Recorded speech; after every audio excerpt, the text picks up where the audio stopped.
Hello everyone, this is Darcinovia here. I am back with another review on a Star Trek novel.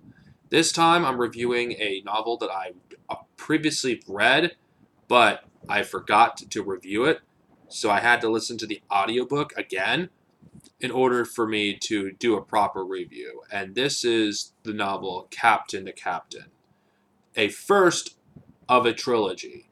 Now, I prefer to review the whole trilogy of novels, but I think there's enough stuff to talk about or its own individual novel. Like, okay, now if you're one of those Star Trek fans that just want to read about, a story about Kirk and Spock and Scotty and all those other characters that you love so much, well, this novel isn't really about them. It's about number one. Now, if you watch the pilot episode, which I assume every Star Trek fan has, you will know that it mainly focuses on a character number one, who's called Una.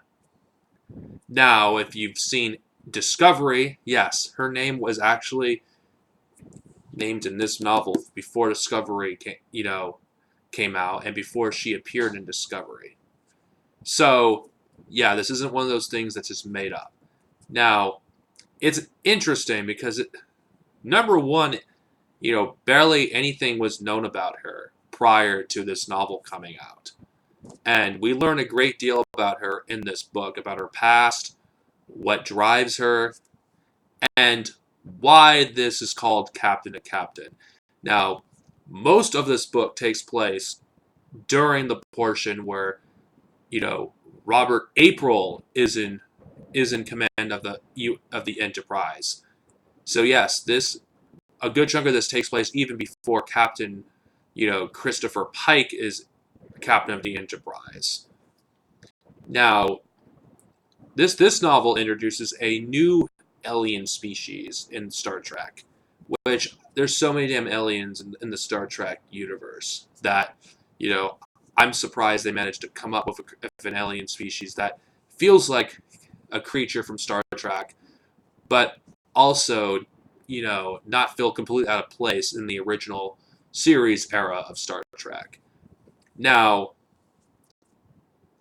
I actually appreciate this novel exploring the past of a character that wasn't really focused on that much, or when she is featured in novels like Child of Two Worlds or Vulcan's Glory, which I'm currently reading, she's more of a side character. She isn't one of the lead characters. What drives Una is rescuing her comrades that were, you know, spirited away into another universe.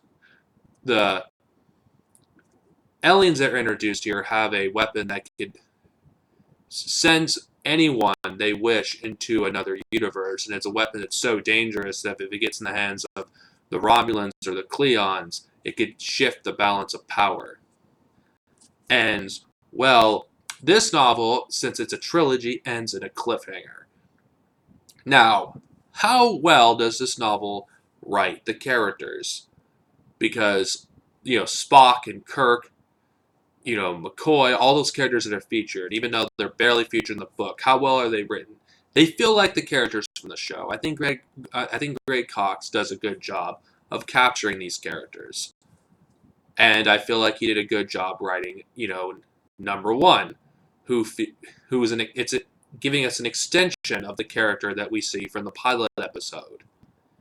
So, if you are a Star Trek fan and you're hungry for more material, I recommend this book. Especially if you wanted to devour, more Star Trek and you want to learn more about the characters that inhabit this universe. I give this a good rating. It may change depending on how I feel about the rest of the trilogy. Next time, I'm going to be reviewing Vulcan's Glory, a classic novel from the 1980s. Thank God I can. Oh God, no, no, no, no, no, no. I can